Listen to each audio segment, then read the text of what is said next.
Welcome to the Kale Houser Leadership Secrets podcast. Let me ask you, who's your coach?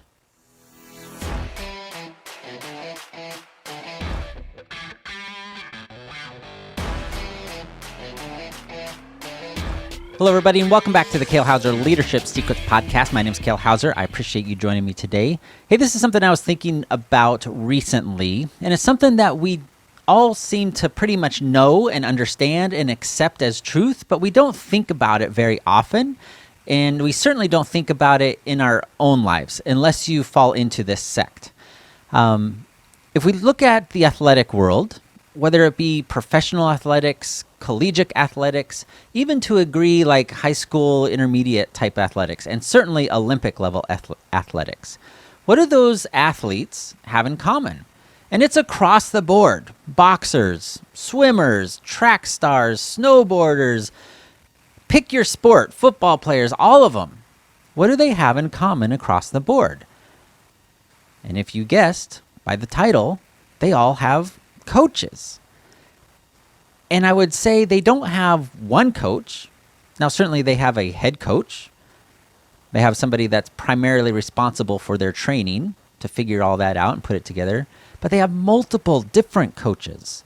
They have coaches for mindset. They have coaches for nutrition. They have coaches for form. They have coaches for strength training and fitness. They have coaches for, maybe spirituality. They have medical. All this entire team of coaches and staff that goes into helping that person who has dedicated at least that portion of their life to becoming the best that they can be at that particular, in this case, sport, gymnast, swimmer, high diver, skeet shooter, archery. Like, pick an Olympic sport, right? Pick any professional soccer, pick any professional sport you see on the TV any given day. All of those athletes, because they are trying to be the best they can be in order to, win the gold medal, to get their sponsorship, to basically earn income and provide for their life. They go out and they find the best coaches that suit them and help them get to there. Because the reality is, not one coach, not one mentor has all the answers. It's just the way it is. If this is news to you, well, congratulations, it's news to you. But that's true. And why is it that we so plainly see this in the athletic world, and it's like no big deal? Like, yeah, of course he's got a nutritionist. Of course she's got somebody that helps her with stretching, like specifically a stretching coach. Of course they've got a strength training person, and of course they've got a medical staff, all the things, as well as the head coach that lays out the plan for the whole thing. Why is it that it's so easy and accepted to see as somebody because they want to be the best at their game, but when it comes to business, when it comes to our own self-improvement and how we look at our life, that the thought of hiring a coach, let alone multiple coaches, is absolutely foreign to pretty much everyone? Why is that? Because the reality of why these athletes go after all these different coaches is because they want to learn what they don't know.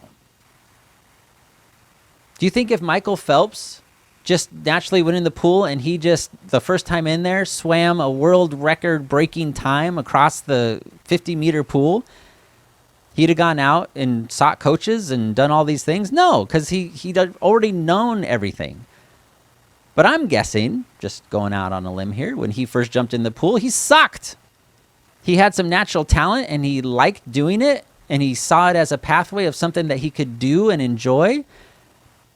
And he had some innate desires like, I can be competitive at this. I can become the best in the world at this. But in order to do that, I need this person. I need this person. I need somebody to help me with my nutrition. I need somebody to help me shave my legs. I need somebody to go out and help me get sponsorships and get known, to get recruited, especially in his early years. Like, all those things.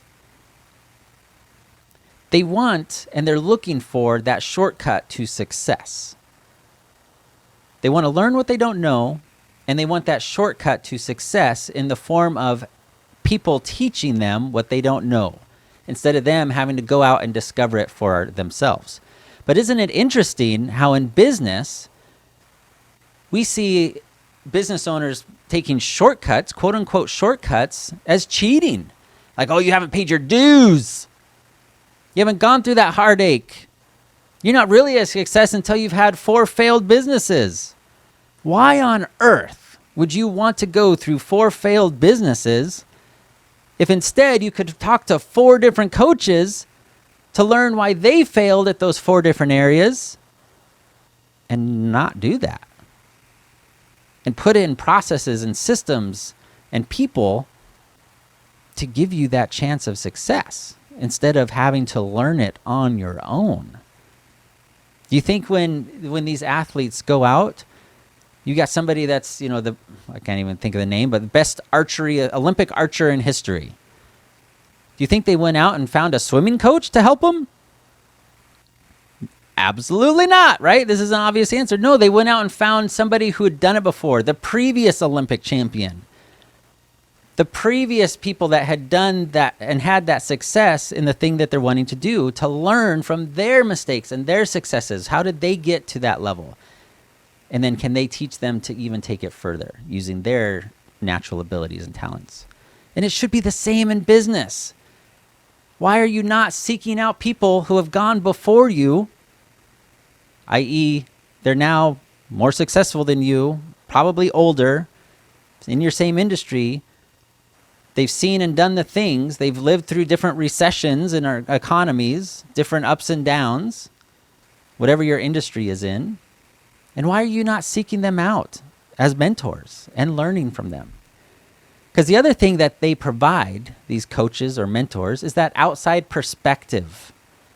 So not only are they teaching you what you don't already know, they're providing you these shortcuts to success, but they're also providing that outside perspective in order to get you out of your own mind. Because we all, no matter who you are, Olympic level athletes, top performers in professional sports, we all struggle with doubts, self-doubts. And they can absolutely be crippling. And business owners are no different because they're all human. We're all human. We have those doubts. When something doesn't work out how we planned or wanted, we don't hit that target or goal that we planned or expected to. Then you start, those doubts creep in. And that's not even counting the people that are actively hating on you and trying to tear you down and fending off that negativity. I'm talking about just the internal.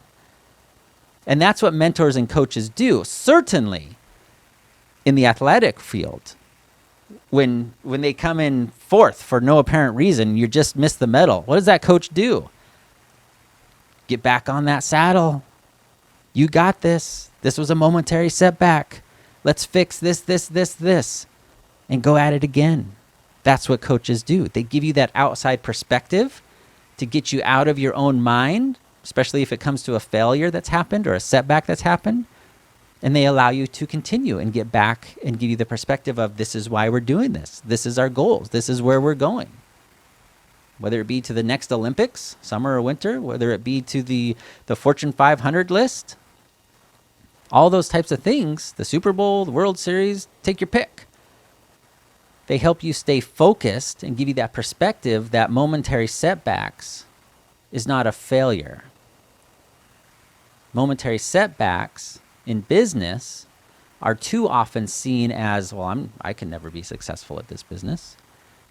I had 10 people hang up on me on phone calls today. Obviously, I have no idea what I'm doing, and I shouldn't be doing this. No. Congratulations, you made 10 phone calls, and you learned from them. Here's what we learned. Here's how we can change it. Because they're giving you that perspective and providing you that long-term in order to get out of your own mind and get over those short-term failures. So the whole point of this is that they're teaching you things you didn't already know. And we need to get to a point as a whole in the business community, and you may be you may be part of a local networking group. How can you, as you business owner person or community leader, how can you help other people in your surroundings, in your sphere of influence, have this mentality of like, why are you not seeking out mentors? Like, you're struggling with your marketing? Find somebody that's really good at marketing. You're struggling with hiring people? Find somebody that's really good at helping figure out the right ways and the best ways to hire people in today's economy. You're struggling with HR, with payroll. Find somebody that's really good at that thing. Hire them if you have to. Absolutely take them out to lunch. Pick their brain. Don't just go onto Google and YouTube it. If you're listening to this because you got onto Google and YouTube me, please reach out. Kale at kalehouserleadership.com. Leave a comment. Shoot me a DM. I'll absolutely respond, and we can get you the help you need. Because business is not meant to be done alone. Just like if you were going to be the top level athlete in the next Olympics, you wouldn't get there alone. Usain Bolt didn't get there by himself. Yeah, he was wicked fast on his own naturally, but he had coaches and mentors that he learned from along the way, even if they're not directly relating to pumping his legs up and down to go down a track. Mindset, fitness, nutrition, all the other things. How to handle the media in that type of situation, right? And business is no different. There's 100 different things that pull our attention as business owners. And it's time to get that outside perspective, especially if you're having moments of setback that are lasting more than the moment, and it's starting to get to you to where you're like, I can't do this anymore. I'm not built for this. I'm not designed for this. Well, yeah, you're not built or designed to do it alone. So make sure you go out and get the coaches you need. Sit down, make a list. Where in my business am I failing at? What are the weak areas? Ask if you've got employees, ask them. Like, hey, if you could hire anyone to supplement our team to make us all better, who would you hire right now? Well, they'd go, oh, we need an accountant. The IRS is just waiting to shut us down because our books are a mess, if not illegal. Whatever that may be, look for that feedback. All right. I hope this was helpful for you. Don't let it be so natural for us to stand back and look at these athletes that are achieving amazing success as they've got their teams surrounding them, helping them do that. And then you go into your workplace on Monday morning and you do everything by yourself with no outside perspective, with no help, with no shortcuts to success, no lessons learned other than what you just learned last week. Make sense? It makes sense, right? Hope you enjoyed this one. No matter where you're at in the world, have a fantastic afternoon. Bye.